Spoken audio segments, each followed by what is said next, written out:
बोले शंकर भगवान की जय। हाथ जोड़ के हर कालका मैया का ध्यान करेंगे।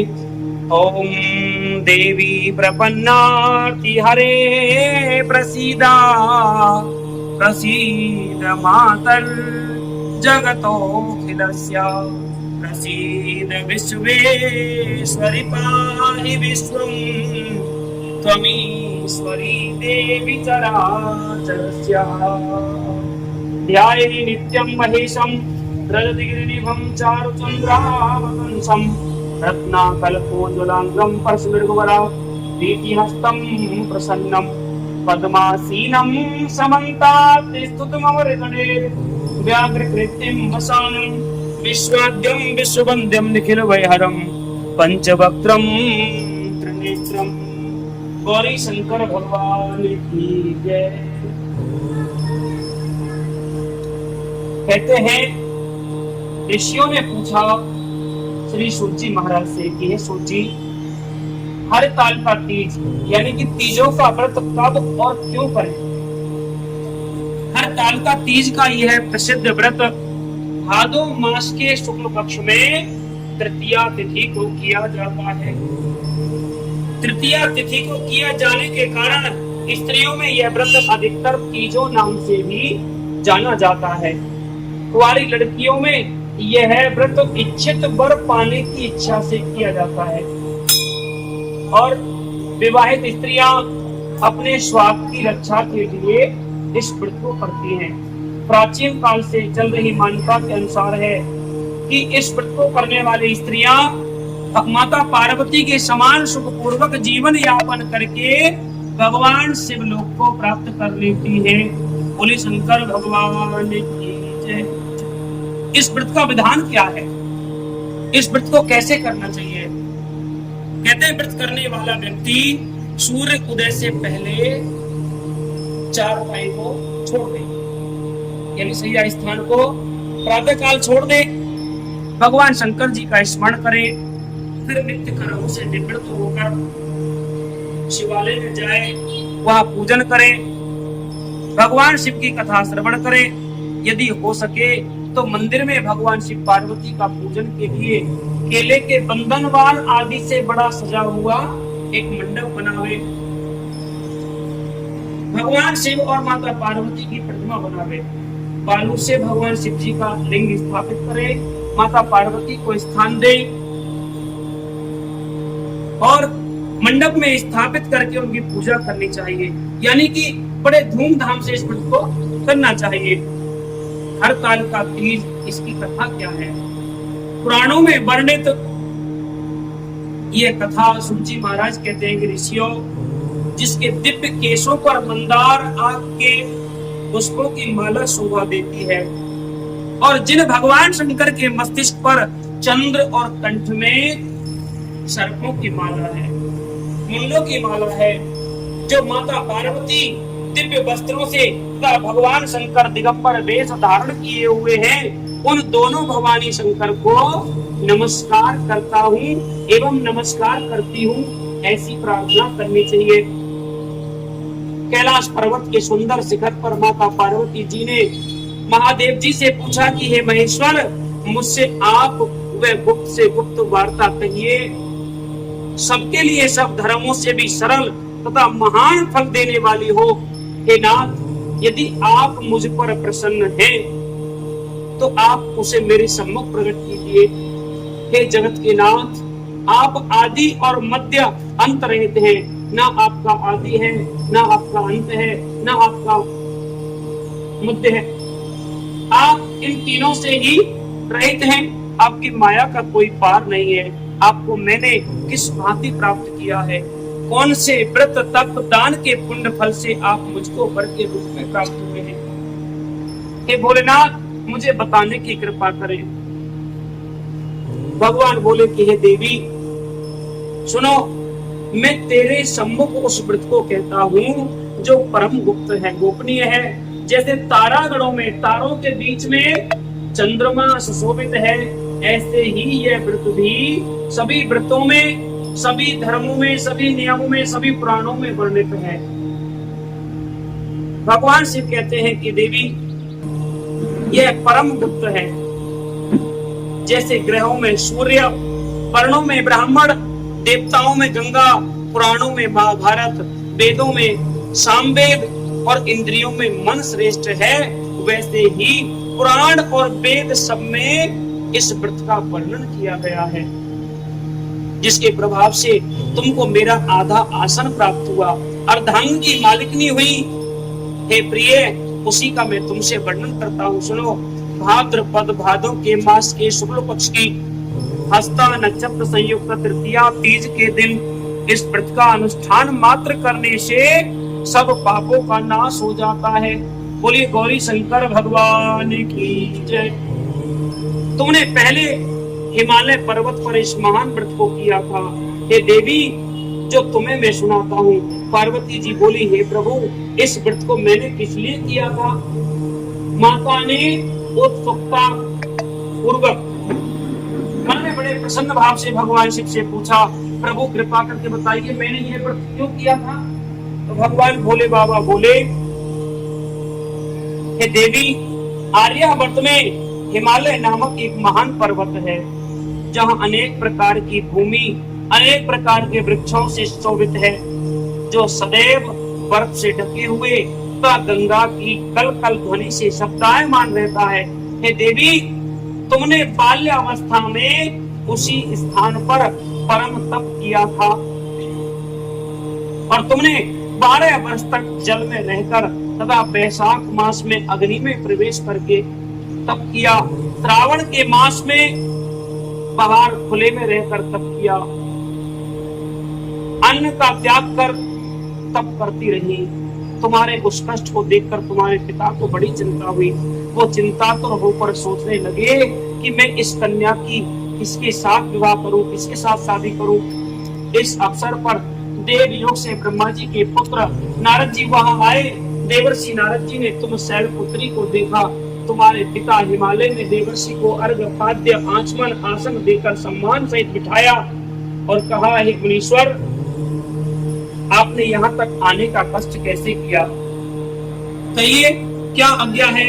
नारद जी महाराज बोले कि हे गिरिराज, मैं भगवान विष्णु का भेजा हुआ आया हूँ, तुम मेरी बात सुनो। आप अपनी कन्या को उत्तम वर को दान करें। ब्रह्मा, इंद्र, शिव आदि देवताओं में भगवान विष्णु भगवान के समान कोई उत्तम देवता नहीं है, इसलिए मेरे मत से आप अपनी कन्या का विवाह भगवान विष्णु के साथ करिए। हिमालय बोले, यदि भगवान वासुदेव स्वयं ही मेरी कन्या को ग्रहण करना चाहते हैं तो मुझे क्या आपत्ति है? मैं अपनी कन्या का विवाह भगवान श्री कृष्ण के साथ, भगवान श्री नारायण के साथ कर दूंगा और इस कार्य के लिए ही आपका आगमन हुआ है, तो मेरे लिए गौरव की बात है, सौभाग्य की बात है। मैं अवश्य उन्हें ही दूंगा। हिमालय का यह आश्वासन सुनते ही देवर्षि नारद जी बड़े प्रसन्न भाव से आकाश मार्ग में अंतर्धान हो गए। शंख, चक्र, गदा, पद्म एवं पीतांबरधारी भगवान विष्णु के पास पहुंचे। नारद जी ने हाथ जोड़कर भगवान विष्णु से कहा, हे प्रभु, आपका विवाह कार्य निश्चित हो गया है। इधर हिमालय ने माता पार्वती जी से प्रसन्नता पूर्वक कहा, हे पुत्री, मैंने तुम्हारे गदत्वज भगवान विष्णु को मैंने तुम्हें अर्पण कर दिया है। तुम्हारा विवाह भगवान विष्णु के साथ करूंगा। पिता के इन वचनों को सुनकर पार्वती जी अपनी सहेली के घर गई और पृथ्वी पर गिरकर अत्यंत शोक में डूब गई। बड़ी दुखी होकर विलाप करने लगी। उनको विलाप करते हुए देखकर सखी बोली कि हे देवी, तुम किस कारण से दुख पाती हो?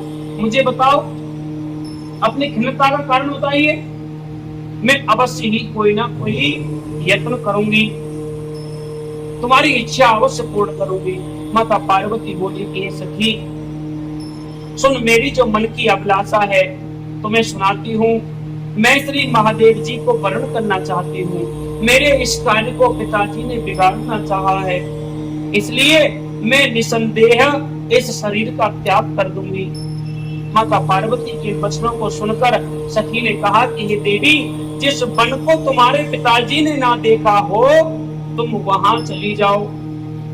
तब हे देवी पार्वती, तुम अपनी सखी का ये वचन सुनकर अपनी सखी के साथ वन में चली गई। बोलो शंकर भगवान की।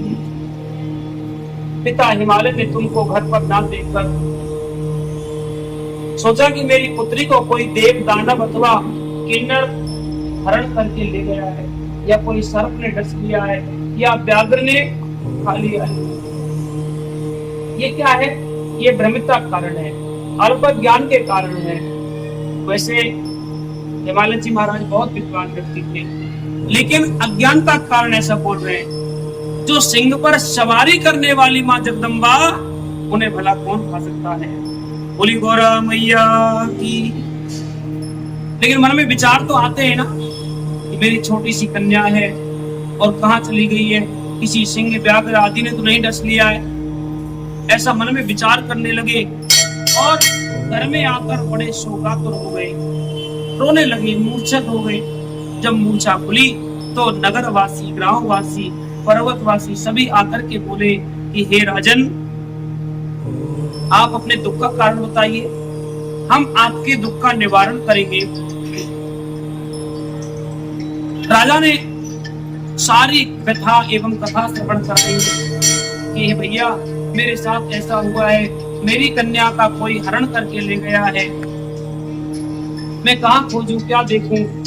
सभी नगरवासी इस प्रकार कहकर गिरिराज दुखित होकर ऐसे कांपने लगे जैसे तीव्र वायु के चलने पर कोई वृक्ष कांपता है।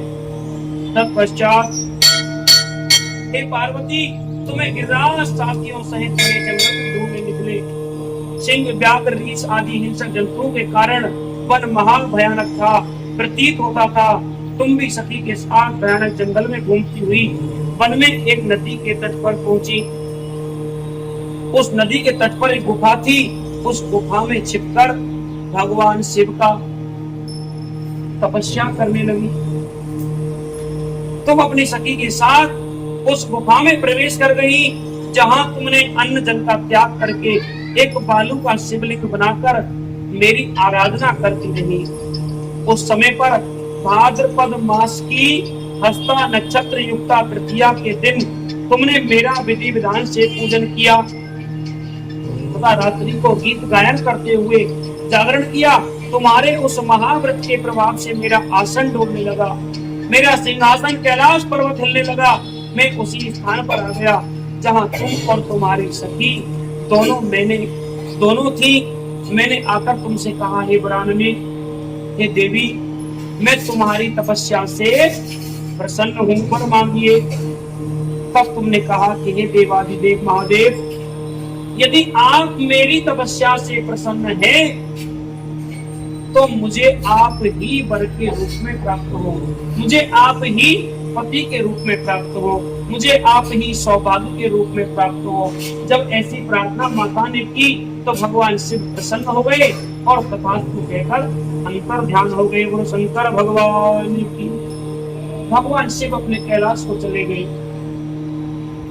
और ये देवी, मेरे जाने के बाद जैसे ही प्रातः काल हुआ, तुमने बालू से बनाया हुआ मेरा प्रतिबिंब, मेरा चिन्ह शिवलिंग प्रातः काल गंगा में विसर्जित कर दिया। हे सुबह, तुमने वहां अपनी सखी सहित व्रत का पारायण किया। इतने में तुम्हारे पिता हिमवान वहां तुम्हें ढूंढते ढूंढते पहुंच गए। उस समय उन्होंने नदी के तट पर दो कन्याओं को देखा तो वे तुम्हारे पास आ गए और तुम्हें हृदय से लगाकर रोने लगे और बोले, बेटी, तुम इस सिंह, व्याघ्र आदि युक्त घने जंगल में क्यों चली आई? हे देवी, तुमने कहा कि पिता, मैंने पहले ही अपना शरीर भगवान शंकर को अर्पण कर दिया था, फिर मैं किसी और का चयन कैसे कर सकती हूँ? बोली गौरी शंकर भगवान की, सती मैया की जय। किंतु आपने मेरा विवाह भगवान वासुदेव के साथ करना सुनिश्चित किया। तब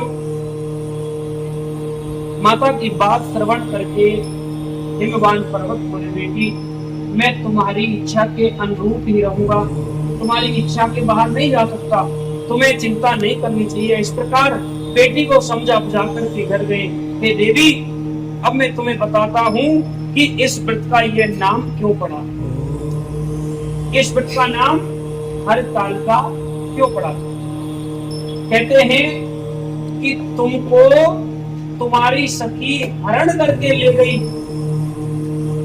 इसीलिए हरतालिका नाम पड़ा। पार्वती जी बोली, हे स्वामी, आपने इस व्रतराज का नाम तो बता दिया, किंतु मुझे इसकी विधि एवं फल भी बताइए कि इसके करने से किस फल की प्राप्ति होती है। तब भगवान शंकर जी बोले, इस स्त्री जाति के अत्युत्तम व्रत की विधि सुनिए कि सौभाग्य की इच्छा रखने वाली स्त्रियां इस व्रत को विधि पूर्वक करें। केले के खंभों से मंडप बनाकर उसे बंधन बारों से शोभित करे, उसमें विविध रंगों के उत्तम रेशमी वस्त्र की चांदनी ऊपर तान दे, चंदन आदि सुगंधित द्रव्यों को लेपन करके स्त्रियां एकत्रित हो, शंख मेरी मृदंग आदि बजावे, विधि पूर्वक मंगलाचार करके गौरी शंकर की बालू निर्मित प्रतिमा स्थापित करे। फिर भगवान शिव पार्वती जी का गंध धूप पुष्प आदि से विविध विधि पूर्वक पूजन करे, अनेकों नैवेद्यों का भोग लगावे, रात्रि को जागरण करे, नारियल सुपारी सवारी नींबू लौंग अनार नारंगी आदि ऋतु फलों तथा फूलों को एकत्रित करके धूप दीप आदि से पूजन करके कहे, हे कल्याण स्वरूप भगवान शिव, हे मंगल रूप भगवान शिव, हे मंगल रूप महेश्वरी, हे शिवे, सब कामनाओं को देने वाली देवी, कल्याण रूप तुम्हें नमस्कार है। कल्याण स्वरूप माता पार्वती, हम तुम्हें नमस्कार करते हैं। भगवान शंकर जी को सदैव नमस्कार करते हैं। हे ब्रह्म रूपी जगत का पालन करने वाली माँ, आपको नमस्कार है। हे सिंह वाहिनी, मैं सांसारिक भय से व्याकुल हूँ, तुम मेरी रक्षा करो। हे महेश्वरी, मैंने इस अभिलाषा से आपका पूजन किया है। हे पार्वती माता, आप मेरे ऊपर प्रसन्न होकर मुझे सुख और सौभाग्य प्रदान कीजिए। इस प्रकार के शब्दों द्वारा उमा सहित शंकर जी का पूजन करें। विधि पूर्वक कथा सुनकर गौ वस्त्र आभूषण आदि ब्राह्मणों को दान करें। इस प्रकार से व्रत करने वाले के सब पाप नष्ट हो जाते हैं। बोलिए हरतालिका मैया की। ये हरतालिका महारानी का व्रत कथा संपूर्ण हुई। बोले शंकर भगवान की।